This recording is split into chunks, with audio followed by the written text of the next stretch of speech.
എന്താണ് ഈ purpose driven business അതുപോലെ തന്നെ പ്രോഫിറ്റ് ഡ്രിവൺ ബിസിനസ് എന്ന് പറയുന്നത്? ബിസിനസ്സിനകത്ത് കുറേ ജാർഗൺസ് ഉണ്ടല്ലോ. അതിനകത്ത് ഉള്ള ഒരു ജാർഗൺ ബോട്ടം ലൈൻ എന്ന് പറഞ്ഞു കഴിഞ്ഞാൽ പ്രോഫിറ്റാണ്. ഈ ബോട്ടം ലൈൻ ഈ directly referring to the financial profit of an organisation. ഒന്നിൽ കൂടുതൽ ബോട്ടം ലൈൻസ് ഉണ്ട് ഒരു ബിസിനസ്സിനകത്ത്. അതിന് ഏറ്റവും പ്രധാനപ്പെട്ടിട്ടുള്ള ഒരു മോഡലാണ് ട്രിപ്പിൾ ബോട്ടം ലൈൻ. ഒരു ബോട്ടം ലൈനിന് പകരം 3 ബോട്ടം ലൈൻ.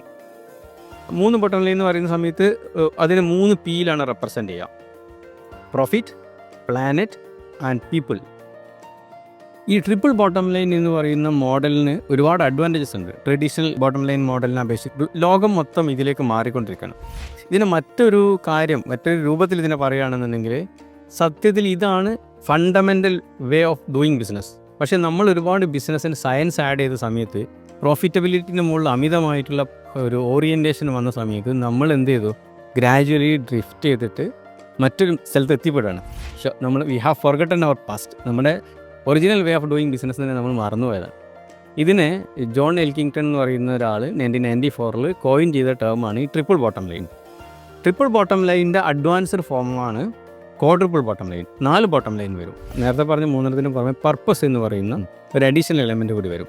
അപ്പോൾ ഒരു ബിസിനസ് തുടങ്ങുന്ന സമയത്ത് അത് പ്രോഫിറ്റ് മാത്രം ഉണ്ടാക്കുന്നൊരു ബിസിനസ് അല്ല. ഫോർ എക്സാമ്പിൾ, നമ്മളൊരു ഷർട്ട് ഉണ്ടാക്കുന്ന ഒരു കമ്പനി നമ്മൾ തുടങ്ങാൻ ഉദ്ദേശിക്കുകയാണെന്നുണ്ടെങ്കിൽ നേരത്തെ ഒരു പ്രോഫിറ്റ് ഓറിയൻറ്റഡ് ബിസിനസ്സിനകത്ത് നമ്മൾ നോക്കുക, ഇത് ഉപയോഗിച്ചിട്ട് ഈ ഒരു പർട്ടിക്കുലർ ബിസിനസ് ചെയ്ത് കഴിഞ്ഞാൽ എനിക്ക് എത്ര പ്രോഫിറ്റ് കിട്ടുന്നതാണ്. പക്ഷേ ഇന്നത്തെ മോഡേൺ ബിസിനസ്സുകൾ ചിന്തിക്കുന്നത് ഞാൻ ആ ഷർട്ട് ഉണ്ടാക്കുന്നത് വഴി ഈ പ്ലാനറ്റിന് എന്തെങ്കിലും സംഭവിക്കുമോ? What harm this business can make to the planet. ഇതിനകത്ത് വർക്ക് ചെയ്യുന്ന ആളുകൾ, ഞാൻ അതിനകത്ത് ചൈൽഡ് ലേബർ ഉപയോഗിക്കുന്നുണ്ടോ? അല്ലെങ്കിൽ മേ ബി ഞാനൊരു തേർഡ് പാർട്ടിക്ക് കോൺട്രാക്ട് കൊടുക്കാനിരിക്കും. ആ കോൺട്രാക്ട് കൊടുക്കുന്ന കമ്പനി ചൈൽഡ് ലേബർ ഉപയോഗിക്കുന്നുണ്ടോ? അവിടെയുള്ള ലേബേഴ്സിനെ അബ്യൂസ് ചെയ്യുന്ന സാഹചര്യങ്ങൾ അവിടെ ഉണ്ടോ? അവരുടെ വർക്ക് ലൈഫ് ബാലൻസിനെ കുറിച്ച് കെയർ ചെയ്യുന്നുണ്ടോ? ഈ കാര്യങ്ങളൊക്കെ ബിസിനസ് ശ്രദ്ധിക്കാൻ തുടങ്ങിക്കഴിഞ്ഞിട്ടുണ്ടെങ്കിൽ കുറച്ചും കൂടി നല്ലൊരു ലോകം ക്രിയേറ്റ് ചെയ്യപ്പെടും. അതേസമയം ഇത് കോംപ്രമൈസ് ചെയ്തിട്ട്, ഫിനാൻഷ്യൽ ഗെയിൻ കോംപ്രമൈസ് ചെയ്തിട്ടല്ല ഇത് ചെയ്യേണ്ടതെന്നാണ് ട്രിപ്പിൾ ബോട്ടം ലൈൻ തിയറി പറയുന്നത്.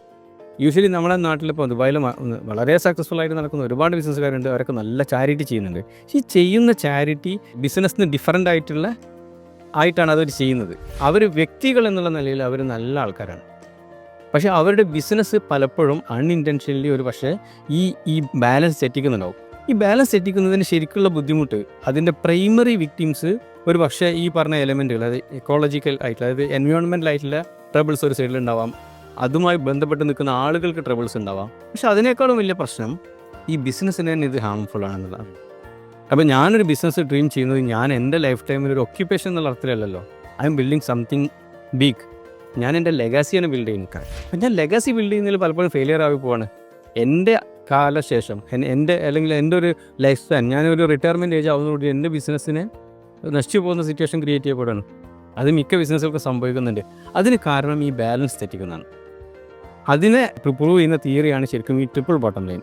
എൻ്റെ റിസർച്ച് നടന്നിട്ടുള്ളത് ട്രിപ്പിൾ ബോട്ടം ലൈൻ ഇംപ്ലിമെൻറ്റ് ചെയ്യുന്നതിൽ UAE ബിസിനസ്സുകൾക്കുള്ള ചാലഞ്ചസ് ആയിരുന്നു.